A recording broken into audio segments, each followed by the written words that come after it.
네, 오늘부터 우리 역대기 말씀을 들어가도록 하겠습니다. 특별히 오늘은 역대상 1장의 말씀을 통해서 하나님 주신 은혜를 우리가 함께 나누고 또 승리하는 하루를 살아갈 수 있길 바랍니다. 역대기라는 책은 어떤 책인지를 좀 잠시 정리하고 시작하면 좋겠습니다. 역대기서는 히브리어의 뜻을 문자 그대로 하면 날들의 기록이라는 의미를 갖습니다. 날들의 기록, 역사 또는 연대기라고 그렇게 이해할 수 있습니다. 그래서 영어 성경에서는 크로니클스라고 그런 단어를 사용하면서 말 그대로 시간의 흐름 속에서 하나님 백성의 역사들을 기록한 책이다라는 의미를 가지고 있습니다. 전통적으로 역대기의 저자는 에스라일 것으로 그렇게 여겨지는 부분들이 있고 또 바벨론에서 포로로 돌아온 유다 백성들 그 유다 백성들을 격려하면서 그들에게 다윗의 언약과 또 성전 중심의 어떤 신앙 이런 것들을 회복시키고 다시 일으키기 위해서 기록되었을 것이다 라고 그렇게 이해하고 있습니다. 우리가 앞서도 다루었던 열왕기서와 역대기를 조금 비교해 보면 둘 다 역사의 어떤 시간의 흐름에 따라서 어떤 사건들에 대한 이야기들을 다루고 있다는 것은 하나의 공통점이라고 이야기할 수 있지만 그러나 그 사건을 바라보는 관점에 있어서는 약간의 차이들이 있습니다. 시기적으로도 열왕기서는 포로기 이전에 쓰였을 것으로 그렇게 이야기되고 역대기는 포로기 이후의 백성들에게 주어졌을 것으로 그렇게 추정하고 있습니다. 특히 열왕기서에서는 북이스라엘과 남유다, 그러니까 이스라엘의 남북 전체를 대상으로 해서 이야기가 진행된다고 한다면 역대기에서는 주로 남유다 백성들의 이야기가 중심이 되어서 소개되고 있습니다.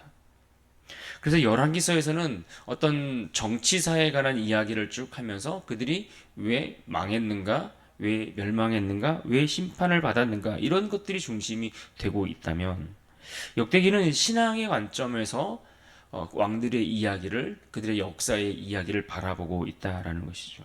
그래서 회복과 언약이 또한 강조된다라고 이해할 수 있습니다. 그런 의미에서 범죄로 인한 그들의 죄로 인한 멸망의 역사를 기록하고 있는 것이 열왕기서라고 한다면 역대기에서는 회개를 통해 그들이 어떻게 회복과 소망을 얻게 되는 것인가 하는 것을 그런 것에 더 관심이 있다라고도 이야기할 수 있을 것입니다. 한마디로 열왕기서에서는 왜 이스라엘이 멸망했는가라는 이 질문에 이 물음에 답을 하고 있다라고 한다면 역대기는 그럼에도 하나님이 어떻게 이들을 회복해 가셨는가 하는 그런 소망의 역사를 다루고 있다라고도 이해할 수 있을 것입니다. 전체 구조를 조금 생각해 보면 역대상 1장부터 9장까지는 계속해서 족보의 이야기가 나오고 있습니다. 아담부터 시작해서 바벨론 포로 이후에 다시 돌아온 백성들, 그 백성들에 이르기까지의 거대한 그 족보의 이야기가 계속해서 이어지고 있습니다. 그리고 나머지 역대상 10장부터 마지막 29장까지가 다윗의 통치, 그러니까 다윗이 왕이 되어서 또 그가 하나님의 성전을 짓기 위해 준비하는 그런 과정들까지 한마디로 다윗의 통치에 관한 이야기를 전체가 다루고 있다라고 그렇게 크게 보면 이해할 수 있습니다. 그리고 나서 이제 역대하로 넘어가면 그때부터 솔로몬의 통치 이야기가 나오고 그 다음에 마찬가지로 역대하 10장부터 마지막 36장까지에 걸쳐서 남유다의 여러 왕들의 이야기, 그들의 역사, 그래서 바벨론 포로로 끌려가기까지의 내용들을 다루고 있습니다. 특징적인 것은 북이스라엘의 이야기를 거의 다루고 있지 않다라는 점이고, 특별히 다윗과 또 유다의 계보를 중심으로 한 이야기가 펼쳐지고 있다라고 그렇게 이해할 수 있습니다. 이제 1장의 내용을 우리가 들어가 보면 역대상 1장의 내용은 마치 창세기의 내용을 압축해 놓은 것 같은 그런 인상을 받는 그런 계보들이 소개되고 있습니다. 아담에서부터 아브라함, 그리고 에서에서부터 이스마엘의 후손들까지의 족보, 그 계보를 쭉 정리해 주고 있습니다. 1절부터 4절까지 아담부터 노아까지의 명단이 소개되고 있고, 그 이후에 5절부터 27절까지 보면 노아의 아들들, 노아의 후손들의 족보가 쭉 이어지죠. 또 28절부터 마지막 54절까지 아브라함의 후손들, 이스마엘, 에서, 또 미디안 자손들, 이런 등등의 명단들이 계보로 소개되고 있습니다. 그런데 분명한 것은 이 족보가, 이 계보가 일반인들의 계보를 이야기하는 것은 아니라는 사실이죠. 이것은 일반인들의 족보를 말하고 있는 것이 아니라 하나님의 구속 역사가 인류의 그 창조 때로부터 또 이것들이 한 민족을 이루어가고 한 족속으로, 한 종족, 족속으로 이것들이 흘러가면서 아브라함과 또 그 언약 백성들이 어떻게 형성되어 가고, 그래서 결국 이스라엘로 이어져 가는가, 이스라엘이라는 한 민족 국가로 발전해 나가는가, 향하고 있는가 하는 것을 보여주고 있는 것입니다. 그래서 1장 1절부터 보시면 이렇게 시작합니다. 1절에 아담, 셋, 에노스, 2절에 게난, 마할랄렐, 야렛, 3절 에녹, 무드셀라, 라메, 그리고 4절에 노아, 셈, 함과 야벳은 조상들이라. 이 짧은 구절들을 보시면, 여기에 담긴 이름들을 보시면 단순한 이름들의 나열이 아닙니다. 이것은 지금 하나님께서 그야말로 인간의 역사 속에서 한 사람 한 사람을 통해서 일하셨다라는 것을 보여주는 하나의 신학적인 선언과 같은 말씀이다라고 이해할 수 있습니다. 그래서 본문에 나오는 이름들은 사실 단순한 호칭이 아니라 하나님 앞에 기억되고 있는 믿음의 흔적들을 하나님께서 우리에게 남겨주셨다라고 이해할 수 있는 것입니다. 예를 들면 3절의 에녹과 같은 이름들을 보십시오. 그 이름의 뜻이 무엇입니까? 헌신된 자라는 뜻입니다. 그는 그의 이름처럼 하나님과 동행하다가 죽음을 보지 않고 하나님께로 데려감을 받은 그러한 인물이죠. 창세기 5장 24절에 그에 대해서 이와 같이 이야기를 해주고 있습니다.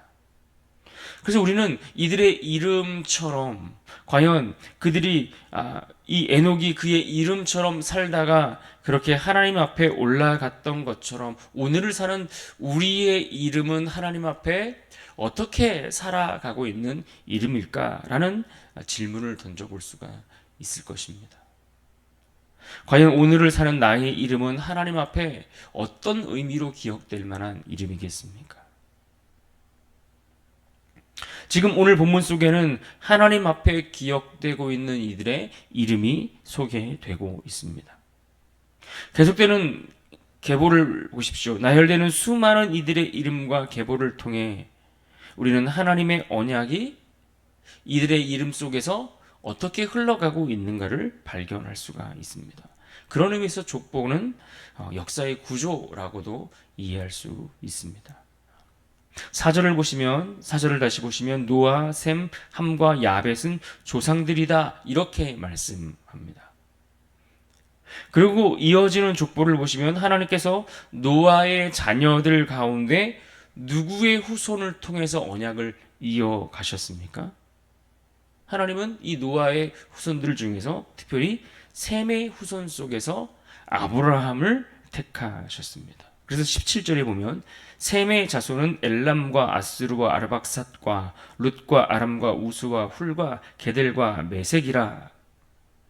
이렇게 이야기하고 24절로 넘어가서 연결해 보면 24절에 셈, 아르박삭, 셀라, 25절 에벨, 벨렉, 르우, 26 스룩, 나홀, 데라, 27절에 아브라함 곧 아브라함은 조상들이요, 28절에 아브라함의 자손은 이삭과 이스마엘이라. 그러니까 하나님의 언약이 어떻게 이어져 가고 있는가를 이 족보 안에서 우리에게 소개해 주고 있는 것입니다. 하나님은 셈이라는 한 인물, 그의 후손들을 통해서 그 중에서도 아브라함을 선택하셨고 그의 자손으로 이스라엘과 다윗, 그리고 결국 누가복음 3장에 기록되고 있는 메시아 예수 그리스도께서 이 땅에 오시기까지의 그 언약의 흐름을 우리에게 보여주고 있습니다. 그렇다면 오늘 이 말씀을 우리의 삶에 적용해 볼 때에 나의 믿음, 나의 이름, 이것이 우리 자손들에게, 우리 자녀들에게 어떤 유산으로 남겨질 수 있을까 하는 생각도 해볼 필요가 있습니다. 믿음의 유산으로서 나의 믿음과 나의 이름이 자녀들에게 잘 전달되고 계승되고 있습니까? 내 삶이 그러한 믿음의 유산으로 흘러가는 그 일에 아름답게 사용되고 그것이 계승되는 일에 나의 인생이 그렇게 흘러가고 있으신가요? 이처럼 족보는 어떤 한 사람 한 사람의 단절된 이야기를 우리에게 들려주는 것이 아니라 그들이 대를 이어서 그 계보를 이어서 가는 그 과정을 속에서 믿음의 유산이 어떻게 흘러가고 있는가, 하나님의 언약이 어떻게 흘러가고 있는가, 이것을 보여주고 있는 것이죠. 어떤 통로로 어떻게 이어져 가고 있는가 말입니다. 또한 오늘 본문 속에 나오는 족보와 계보를 통해서 우리가 또 한 가지 살펴볼 수 있는 것은 하나님의 은혜가 어떻게 이어져 가고 있는가. 달리 말하면 하나님의 은혜는 어떤 인간의 자격이나 조건에 의해서 주어진 것이 아니라 하나님의 일방적인, 하나님의 주권적인 선택에 의해서 이어져 가고 있다는 것을 우리는 볼 수가 있습니다. 28절을 다시 보시면 아브라함의 자손은 이삭과 이스마엘이라 이렇게 말씀했습니다. 하나님은 이삭과 이스마엘을 기록하셨지만 그러나 이스마엘이 아닌 누구를 택하셨습니까? 이삭을 택하셨습니다. 또 34절에 아브라함이 이삭을 낳았으니 이삭의 아들은 에서와 이스라엘이더라. 에서와 이스라엘, 즉 에서와 야곱을 이야기하죠. 에서와 야곱을 기록하셨는데 이 에서와 야곱을 기록하시고는 하나님이 누구를 택하셨다는 겁니까? 야곱을 택하셨다는 겁니다. 왜 하나님은 이스마엘이 아닌 이삭을 택하셨을까요? 왜 하나님은 에서가 아닌 야곱을 택하셨을까요? 그들의 어떤 인간적인 조건을 이야기하는 것이 아니라는 이야기입니다. 그들이 어떤 자격을 갖추어서 어떤 조건을 갖추었기 때문에 그들을 통해 하나님의 언약이 흘러갔다라는 것을 이야기하는 것이 아니라 어떤 자격을 갖춘 것이 아닌 하나님의 주권적인 은혜로 선택되었고 하나님이 선택한 그들을 통해 하나님의 언약이, 하나님의 약속이 흘러가고 있다라는 것을 강조해주고 있는 것입니다. 그렇습니다. 우리 또한 하나님의 은혜를 얻었고 하나님의 자녀가 되었고 하나님의 백성이 되었다면 그것은 우리의 자격이 아닌 하나님의 은혜로 얻은 것입니다. 우리가 어떤 조건을 갖추었기 때문에 하나님이 나를 택하시고 하나님이 우리를 사랑하여 주시는 것이 아니라 오직 하나님의 은혜로 우리가 이 자리에 있다라는 것을 알게 해주는 것이죠. 자격을 갖추어서 얻은 것이 아니다. 또 전적으로 이것이 하나님께서 선택하심이 먼저고, 아니 하나님이 선택하신 그것이 전부다라고 이야기한다면, 그럼 마땅히 우리가 이 한 가지 사실만을 알고 이 땅을 살아간다라고 한다면 우리는 어떻게 살아가야겠습니까? 하나님 앞에 우리가 하나님 백성 된 것에 대한 어떤 자격을 논할 것이 아니라 오히려 우리는 우리를 택하여 주신 그 은혜에 감사함으로, 또 그 감사를 넘어 우리에게 주신 삶에 책임감 있게 사명을 감당하는 자로서 그 사명의 부르심에 합당하게 응답하는 자로서 살아가야 한다라는 것을 우리에게 깨닫게 해주는 것입니다. 오늘도 흐르고 있는 하나님의 구원과 언약이 흘러가는 그 계보에 오늘 내 이름이 기록되어 있고 허락하셨다면 우리는 마땅히 감사와 찬양으로 또 믿음의 삶으로 그 이름을 아름답게 살아내야 하는 것이 옳다라고 하는 이 중요한 사실을 우리에게 가르쳐 주고 있습니다. 그런 의미에서 오늘 본문 긴 이 말씀들 가운데 1절에 짧은 한마디 말씀을 기억하면 좋겠습니다. 1절 말씀이 어떻게 시작했습니까? 아담, 셋, 에노스. 굉장히 짧은 이 세 사람의 이름을 언급하면서 시작된 이 1절의 말씀처럼 이 이름으로 하나님의 역사가 시작되었습니다. 하나님이 택하신 한 사람 한 사람의 이름으로 하나님의 역사가 시작되었고, 그렇게 택하신 믿음의 사람들을 통해 그 시작이 이어져 갔습니다. 자격이 아닌 하나님의 주권적인 선택에 의해서 말입니다. 이것은 오늘 우리의 이름도 마찬가지입니다. 우리를 택하여 주신 하나님께서 우리의 이름도 그 믿음의 계보 안에 아름답게 새겨지기를 원하시죠.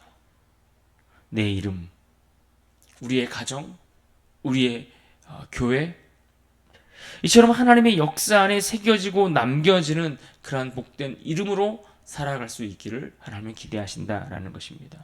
우리가 이것을 깨닫고 오늘 우리가 이 하루를 살아갈 동안에 또 이 한 주를 살아갈 동안에 힘을 내서 그 이름에 합당한 모습으로 과연 내 이름이 믿음의 유산을 흘려보낼 수 있는, 또 하나님의 은혜로 얻은 그 믿음의 계보 안에 들어감을 감사함으로 하나님의 부르심 가운데 그 사명을 감당하기 위해 힘쓰고 하나님께 충성된 일꾼으로 살아가는 우리 모두가 될 수 있기를 주님의 이름으로 축복합니다.